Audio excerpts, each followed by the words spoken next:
बिहार में लगता है एक बार फिर से सियासी उबाल मारने लगा है। आरोप प्रत्यारोप का दौर जारी है और इस बीच जबकि चुनाव परिणाम आए हुए लगभग 45 दिन हो गए हैं, लेकिन दल बदल, विधायकों की हेरा फेरी, ये तमाम ऐसी चीजें हैं जो अब भी चर्चाओं के केंद्र में बनी हुई है। एनडीए की तरफ से दावा किया जा रहा है कि महागठबंधन के कई विधायक उनके संपर्क में हैं। तो अब महागठबंधन ने ये बड़ा ऐलान कर दिया, या यूं कहें कि दावा कर दिया है कि जेडीयू जल्दी ही टूटने वाली है।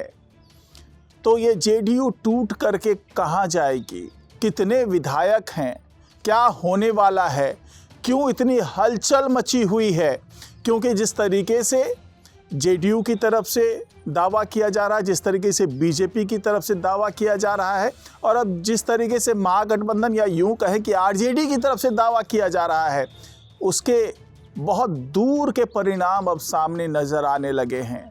तो इसी पर चर्चा होगी आज के इस वीडियो में, तो इस वीडियो को आखिर तक जरूर देखिएगा। नमस्कार, मैं हूं डॉक्टर सुरजीत सिंह और आप देख रहे हैं YBN बिहार झारखंड। अगर आपने अभी तक इसे सब्सक्राइब नहीं किया तो सब्सक्राइब कर लीजिए, और अगर आपको ये वीडियो अच्छा लगे लाइक कीजिए, शेयर कीजिए और कमेंट जरूर कीजिए। तो सियासी उबाल आना तो लाजमी है, क्योंकि एक तरफ चिराग पासवान ये कहते हैं कि कई विधायक उनके संपर्क में हैं, तो दूसरी तरफ बीजेपी की तरफ से ये बात कही जाती है कि कई विधायक संपर्क में हैं।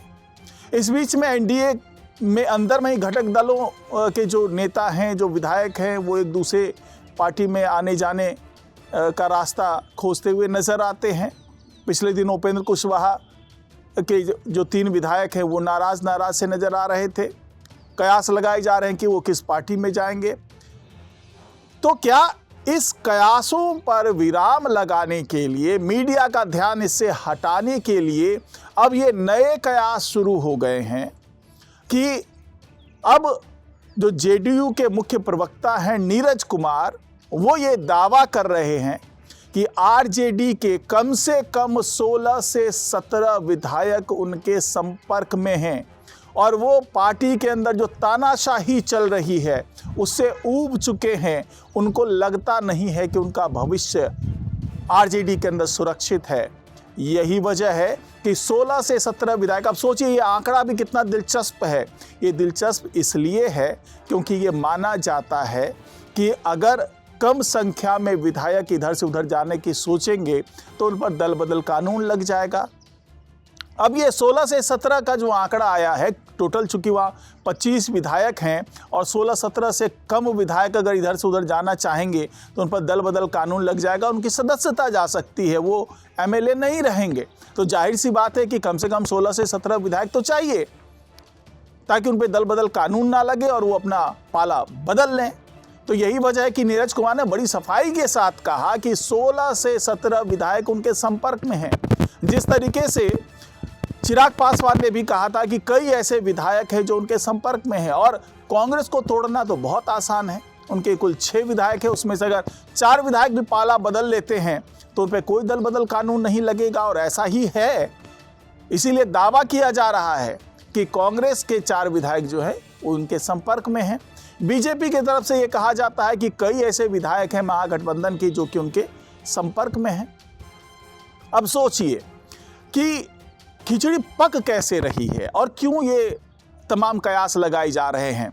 क्योंकि जब ये ऐलान किया गया, जब ये दावा किया गया एनडीए की तरफ से कि इतने इतने विधायक हमारे संपर्क में हैं, तो मृत्युंजय तिवारी जो कि आरजेडी के प्रवक्ता है, वो साफ साफ कह देते हैं कि मेरे संपर्क में तो जेडीयू के 65 विधायक हैं। क्योंकि ये जो 65 विधायक हैं वो असंतुष्ट हैं, उन्हें घुटन हो रही है और वो कभी भी पाला बदल सकते हैं, और खरमास का टाइम बीत जाने दीजिए, उसके बाद देखिएगा क्या खेला होता है। तो मृत्युंजय तिवारी कह तो देते हैं, लेकिन अगर राजनीतिक पंडितों की बात माने, उनकी जो सोच है, जो चर्चा है, उसके हिसाब से ये तो लगभग असंभव सी बात है कि 65 विधायक जेडीयू से अलग होकर के आरजेडी में चले जाएं, सत्ता का मोह त्याग दें, आरजेडी के साथ बैठ जाए। तो दूसरी तरफ जो आरजेडी के बड़े बड़े नेता हैं वो डिफरेंट कैलकुलेशन लेकर के बैठ जाते हैं। उनका कैलकुलेशन ये है कि अगर जेडीयू हमारे साथ आ जाए, यानी कि जेडीयू हो जाए, महागठबंधन के तमाम घटक दल हो जाए, एआईएमआईएम भी इनके साथ जुड़ जाए, तो सरकार बनाने की स्थिति में ये आ सकते हैं, यानी कि 122 से संख्या थोड़ी सी बढ़ जाएगी। और इनका दावा है कि ऐसा कुछ हुआ तो उपेंद्र कुशवाहा भी हमारे साथ आ जाएंगे, जीतन राम मांझी भी हमारे साथ आ जाएंगे, यानी कि बीजेपी और एलजेपी-आर को छोड़कर बाकी सारे दल महागठबंधन के साथ जुड़ने के लिए तैयार हो जाएंगे।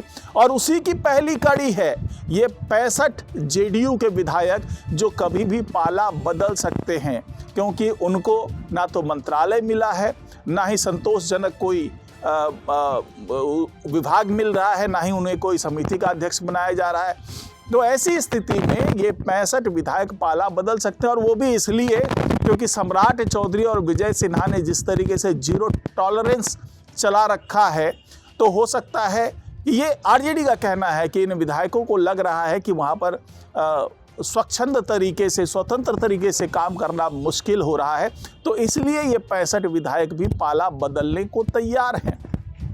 तो ये दावा तो मृत्युंजय तिवारी की तरफ से है और दूसरी तरफ दावा एनडीए के तमाम नेता कर रहे हैं। तो इन दावों में क्या कुछ सच्चाई भी है? क्योंकि कैलकुलेशन जो मृत्युंजय तिवारी का है, जो आरजेडी के नेताओं का है, वो कैलकुलेशन फिट बैठता नजर नहीं आ रहा, क्योंकि इतने जोड़ तोड़ करके नीतीश कुमार तो कम से कम अपने दल के साथ उधर जाते हुए नजर नहीं आएंगे, क्योंकि बीजेपी के साथ वो कंफर्ट लेवल पे हैं। भाई केंद्र में सरकार है, केंद्र में ललन सिंह है, मंत्री हैं, और भी तमाम नेता हैं जो कि केंद्र में भी उनको फ़ायदा मिल रहा है। तो ऐसी स्थिति में पाला बदलना तो नियर टू इम्पॉसिबल मान सकते हैं, लेकिन ये जरूर संभव है कि एनडीए की तरफ कुछ विधायक टूट करके आ जाए, क्योंकि जिस तरीके से पिछले दिनों आरजेडी के कई नेता जो है अपना असंतोष व्यक्त कर चुके हैं और वो पाला बदल भी रहे हैं, धीरे धीरे दूसरी पार्टी में जा भी रहे हैं। तो ऐसी स्थिति में अगर ये दावा किया जा रहा है कि 16-17 विधायक टूट सकते हैं महागठबंधन से, तो इस दावे में अभी फिलहाल तो नहीं कह सकते कि कितनी सच्चाई है, लेकिन अगर ये सच हो तो इसको आसानी से पचाया भी जा सकता है, यानी कि ये बात गले से नीचे उतर भी सकती है।